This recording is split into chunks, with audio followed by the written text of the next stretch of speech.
Le grand entretien, Raphaël Legendre m'a rejoint sur ce plateau. Nous recevons Olivier Leduc, directeur général du groupe Tereos. Bonjour. Bonjour. Bienvenue dans la matinale de l'économie. Vous êtes le deuxième producteur mondial de sucre. C'est Béguincet, c'est la Perruche. Ce sont des produits qu'on connaît très bien en France, évidemment. Une coopérative de 10 300 membres, 38 sites industriels, 15 000 collaborateurs. C'est un très gros groupe, Tereos. Alors, on va revenir évidemment sur votre actualité, sur votre plan de décarbonation. Mais avant ça, je voudrais vous faire réagir, évidemment, à ce qui se passe sur la loi du plomb, cette pétition qui a recueilli 1,5 million de signatures depuis quelques jours. Vous la souteniez, cette loi du plomb. Évidemment, elle concerne les producteurs de betteraves qui ne sont pas traités de la même façon en France qu'ils ne le sont en Europe. Comment vous réagissez à ce mouvement citoyen ? Non, mais franchement, la question que je me pose face à ça, c'est est-ce qu'on veut encore des agriculteurs en France ? On a aujourd'hui... et je les fréquente tous les jours, ce sont nos coopérateurs, des femmes et des hommes qui sont étouffés par les contraintes. Ces mêmes femmes et ces mêmes hommes qui développent aujourd'hui des pratiques agriculturales, d'agriculture régénératrice, on en parlera peut-être tout à l'heure, pour décarboner, pour produire des matières premières plus durables, qui sont vraiment étouffés sous des contraintes qui peuvent être considérées parfois comme injustes ou injustifiées. Et surtout, vous l'avez souligné, nous jouons en France avec des règles du jeu qui sont différentes de ce qui se pratique ailleurs en Europe et ailleurs dans le monde, alors que nous sommes d'ailleurs exposés sur les mêmes marchés. Donc ça crée un grand sentiment d'incompréhension. Qu'est-ce que vous répondez, Olivier Leduc, à la députée écologiste Sandrine Rousseau, qui a déclaré, je cite, « Je n'en ai rien à péter de la rentabilité des agriculteurs », et qui en a remis une couche d'ailleurs hier, en expliquant que quand on joue avec la santé des gens, c'est de l'argent sale, une attaque directe. Non mais ça m'attriste. Ça m'attriste. Encore une fois, d'abord la productivité, c'est pas un gros mot.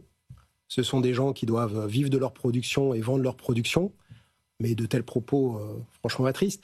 Et la question que ça pose vraiment, c'est la place de la France et de l'agriculture française au sein de l'agriculture européenne et de l'agriculture mondiale. C'est un problème de souveraineté, pas seulement de souveraineté alimentaire, parce que avec la betterave on fait du sucre, vous l'avez souligné, on fait aussi de l'alcool et de l'éthanol. Je rappellerai juste que pendant la crise du Covid, nous avons augmenté de manière très significative, à la demande du gouvernement d'ailleurs, notre production d'alcool pour servir les industries pharmaceutiques et l'industrie du gel hydroalcoolique. Si demain il n'y a plus de betterave en France, si demain on arrête la culture de la betterave, il n'y aura plus de production d'alcool en France non plus. Donc c'est vraiment un sujet de souveraineté qu'on traite un peu à la légère, je pense. J'entends très bien, évidemment, votre implication par rapport à ces producteurs de betteraves. Est-ce que pour autant, ce n'est pas un peu court-termiste ? Est-ce qu'il ne faut pas... Vous-même, vous allez décarboner le secteur, donc ça importe dans votre secteur, cette décarbonation de l'agriculture. Est-ce qu'il ne faut pas voir à plus long terme, financer les alternatives, travailler là-dessus davantage ? Et c'est le cas. C'est le cas, sauf qu'on est sur du temps long et que dans une situation intermédiaire, les agriculteurs ont besoin de solutions, ont besoin de médicaments. On appelle ça comme ça, d'autant plus que, si j'ai bien lu la loi, qui d'ailleurs a un processus législatif en cours qui doit passer au Conseil constitutionnel, donc on n'y est pas encore. Si j'ai bien lu la loi, l'acétamipride ne sera utilisé que dans certains cas bien spécifiques. Il faudra démontrer une situation de crise. C'est pas une utilisation à tout va de ce produit. Le secteur de la betterave est d'un des secteurs avec celui des noisettes qui demande vraiment le retour de la réautorisation de l'acétamipride. Aucune alternative n'existe à ce néonicotinoïde ? Pas aujourd'hui. Aucune alternative viable, aucune alternative viable qui permet d'avoir des rendements, une productivité décente sur la culture n'est disponible encore aujourd'hui. Et pourtant, il y a des travaux de recherche, il y a le PNRI, le plan national de recherche qui a été lancé avec l'État, avec le soutien de l'État. Donc il y a beaucoup de travaux en cours, mais qui durent depuis 5 ans. Tout ça a été lancé en 2020. De façon plus large, vous qui produisez du sucre à travers la betterave, la canne à sucre, quelle est la part de la betterave dans la production de sucre chez vous, par exemple ? Un peu plus de la moitié. En fait, chez Tereos, le sucre ne représente qu'un peu moins de la totalité de notre activité, notre chiffre d'affaires. On a un portefeuille de produits très diversifié. Oui. Je voudrais dire qu'on est le deuxième producteur d'éthanol en Europe, deuxième producteur d'alcool en Europe. On est troisième producteur d'amidon en Europe. On produit du gluten aussi, deuxième producteur mondial de gluten. Donc on a une gamme de produits très diversifiée. Donc le sucre ne représente que la moitié de notre activité. La part de la betterave représente un peu plus de la moitié dans cette activité sucre. Et vous lancez aujourd'hui Cultivate Net Zero, qui est une offre structurée autour de la décarbonation et de l'agriculture régénératrice. Pardon. Quelle est l'ambition de cette initiative? Expliquez-nous un peu de quoi il s'agit. Alors, avec Cultivate Net Zero, on franchit une nouvelle étape. Vous avez eu la gentillesse de m'inviter l'année dernière, d'ailleurs, sur ce plateau pour vous exposer notre démarche de décarbonation, essentiellement industrielle à l'époque, avec un plan d'investissement de 800 millions d'euros pour réduire de 65% nos émissions de CO2 sur les 10 prochaines années. Aujourd'hui, on passe à l'étape suivante et on s'adresse à nos clients. Avec Cultivate Net Zero, on propose notre gamme de produits en version décarbonée et issue de l'agriculture régénératrice.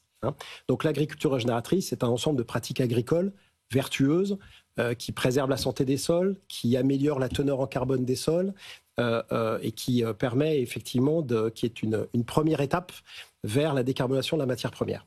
Et donc avec Cultivate Net Zero, on va permettre à nos clients, l'industrie cosmétique, l'industrie pharmaceutique, bien sûr l'industrie agroalimentaire, d'amorcer ou d'accélérer leur trajectoire de décarbonation en proposant une matière première plus durable, en fait, en réduisant l'empreinte carbone de notre matière première. Mais ça prend quelle forme de réduire les empreintes carbone, de réduire les émissions? Concrètement, c'est quelles actions, par exemple? Eh ben, typiquement, il y a le volet agricole et le volet industriel. Sur le volet agricole, pour préserver la santé des sols, par exemple, c'est moins de labour, de manière à préserver la structure des sols, à préserver la vie dans les sols. C'est aussi le développement de couverture du sol le plus longtemps possible pendant l'année, de manière à conserver la matière organique dans les sols, à éviter les émissions de CO2. Sur le volet industriel, ce qu'on a choisi, on est un industriel énergo-intensif, on utilise beaucoup de gaz, c'est de substituer ce gaz par de l'électricité. On va utiliser des technologies matures, des technologies éprouvées pour électrifier nos process. Et puis en France, on a de la chance, on a une électricité nucléaire. Je ne vais pas encore me faire une amie avec Mme Rousseau. On a une électricité nucléaire qui est assez largement décarbonée et donc qui nous permet de réduire nos émissions de carbone en réduisant la part du gaz dans nos mix énergétiques et en multipliant par 2 ou 3 la part de l'électricité. Mais ça demande des investissements très conséquents. Donc je voudrais revenir sur Cultivate Net Zero et vous prendre un exemple. Un flacon de parfum, par exemple. Prenons un flacon de parfum de 100 ml. L'alcool est un ingrédient essentiel du parfum. Aujourd'hui, avec un alcool standard, l'alcool représente 45% de l'empreinte carbone de ce flacon de parfum. Le contenant, le verre, donc le verre y compris. Avec un alcool Cultivate Net Zero, avec une betterave Cultivate Net Zero, vous réduirez de 25% l'empreinte carbone totale de ce flacon de parfum. Alors, on ne parle que d'un flacon de parfum, mais cet exemple, on peut le multiplier à l'infini par la multitude de produits du quotidien dans lesquels sont incorporés nos ingrédients. Raphaël. Vous évoquez un programme en 3 volets, Activate, Connect, Engage, pour accompagner la transition climatique. Comment ces briques s'articulent concrètement pour répondre aux enjeux des entreprises? En fait, c'est un programme sur mesure. C'est-à-dire qu'en fonction de l'ambition de décarbonation du client, on va adapter la réduction de l'empreinte carbone du produit qu'on va lui fournir en fonction de ce besoin. C'est du sur-mesure. C'est vraiment du sur-mesure. Donc il y a des programmes qui ne concernent que l'agriculture régénératrice. Le produit ne sera pas décarboné. La baisse de l'empreinte carbone au niveau industriel ne sera pas traduite dans l'empreinte carbone du produit. Il n'achètera que des produits issus de l'agriculture régénératrice.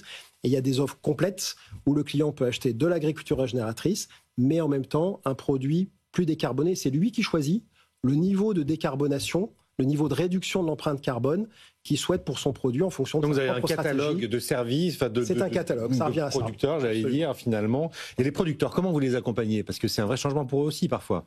C'est une bonne question. C'est un gros changement. Il y a d'abord le temps de la mesure.